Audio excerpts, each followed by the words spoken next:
Thank you, Zuzu. You haven't found the right girlfriend or wife yet because your standard for women is too low. You might say, David, that is ridiculous. I think I am too picky. My standards are too high. Nonsense. You might be telling yourself that your standards are too high, but in terms of actuality, the behaviors you're tolerating from women are ridiculous. Remember, there's three pillars, three rather large categories upon which we evaluate compatibility. One is physical attractiveness. The second one is personality and values. The third one is intellectual compatibility.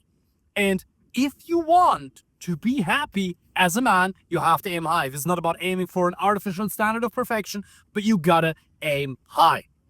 Have you ever noticed that there are some people who can't apologize? Men or women. No matter what they do wrong and how objectively wrong they are, they simply can't apologize because they have an ego. Doesn't that make it really hard to be in a relationship with them? That is an example of a low standard that you're tolerating in terms of people's behaviors. I have a client who works for one of the biggest financial institutions in the US in a very high position, and he would, with his ex-wife, regularly, almost entirely, for decades, be the only one to apologize because she had an ego. She was so deeply insecure that she couldn't apologize.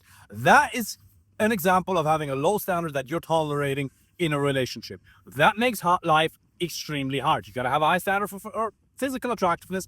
Obviously, you decide how high for intellectual compatibility because you're intelligent yourself, and for personality and values. Now, the second you set a standard like that, you also have to back it up with action. You can't just stand in front of a lake and manifest the most perfect relationship into your life without consistent strategic action and 5 to 8 hours of work per week and going on one quality date every single week. But I want to tell you, it starts with aiming high. Wayne Dyer, one of the greatest legends in personal development, years ago said that it starts with intention. Whatever you put your intention on will eventually, if you focus on it long enough, be backed up by action naturally, if you're the type of guy who takes action. If you're the type of guy who upgrades his mindset, who consumes information, given the domain that you want to advance in, and eventually you'll get the result. Tony Robbins talked about this many years ago, that he was teaching a seminar. Afterwards, he was wired walking through a street, and a homeless person comes up to him and asks him for money. He says, "Sir, could I get $1, please?" He says, "Are you sure? All you need is $1." He says, "Yes, all I need is $1. So Tony pulls out his wallet, which is full of cash. He makes sure that he sees it because he goes, "Well, I want to give him the money, but I also want to teach him a lesson because it's difficult, right? You know, when you see a homeless person and you want to help him, obviously, and you got to give them some money most of the time. I hope you do, right? But you also know they're probably going to be in the exact same position tomorrow because you're reinforcing a bad behavior. So it's a difficult position to be in. So most of the time, we should just give them and help them and then let the Lord or life figure things out. But it's a tricky situation to be in. So he's trying to pass on a lesson, which was him handing him the dollar and saying, life will pay whatever price you ask of it. Life will pay whatever price you ask of it. If you aim for a 6 out of 10 level compatibility unconsciously in your relationships regarding physical attractiveness, regarding personality and values, and regarding intellectual compatibility, that is what you're going to get. Most of the time, you haven't even aimed. Most men don't even aim at all. They stumble into relationships. How? Because of proximity, chemistry, and convenience. She was just there. My friend Mary introduced me to her. I went to this random bar. If you don't, mark my words, brother, go on at least one quality date every single week, you will not have enough choice to be able to educatedly compare who you're actually compatible with. If you're a business owner, for example, or you're a manager in a company, then you will know that if you hire somebody, you're going to interview several different people at the same time to have comparison. And I only have a very, very small business, but I've hired several people, and you realize that sometimes if you hire somebody a little bit too fast, you might have to let them go because they're not actually fit for the role. You can have somebody who seems great personality-wise, but there's some red flags that manifest themselves later on in terms of them not actually wanting to do the job, them having problems with taking orders, them not being able to learn, right? So you need to have an interview process. You need to have a funnel, a dating funnel. Dating apps, Instagram, in-person approaches that supply you with tons of quality options so you can disqualify most of the wrong ones. Not to become a player, not to have intimacy. Pardon me. Gonna cut that. Jesus Christ. Not to have intimacy with as many women as possible, but to be able to make an educated choice. Most men aren't willing to raise their standard because they know that to authentically raise your standard, it requires action. Theoretically, with enough ruthless action, relentless effort, you'll be able to get any result. This is not about us flying to Mars. Does it work? Do dating apps really work? Do approaches work? Of course it works. I've done this with hundreds of men from 45 countries, from all around the world, for 6 years now. Of course it works. And whatever you think is so unique about your situation as to why it wouldn't work, it's just a mindset problem. It's a limiting belief. You have to raise your standard, but you're only going to raise your standard if you're no longer willing to tolerate where you're at right now, which comes initially with pain. There's only two things that motivate us: away from motivation and towards motivation. Wanting to avoid pain and gaining pleasure. So you have to ask yourself, what is it costing me right now, and what has it cost me in the past to not have the right woman by my side? How much money has it cost you in the past in terms of productivity? How much happiness has it cost you? How much intimacy? How many memories? How much turmoil? How much pain has it caused you and family members? Think about it. Write down all the negative consequences. That's going to motivate you emotionally to never tolerate that again. But it requires a decision.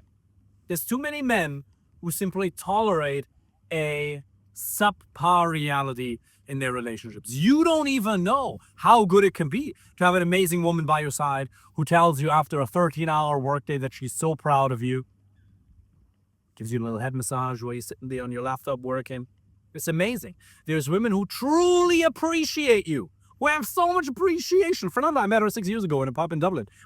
And this woman is absolutely amazing. She's got a master's degree from one of the best universities in Brazil. Super hot, kind, caring, loving. Perfect doesn't exist, but really amazing.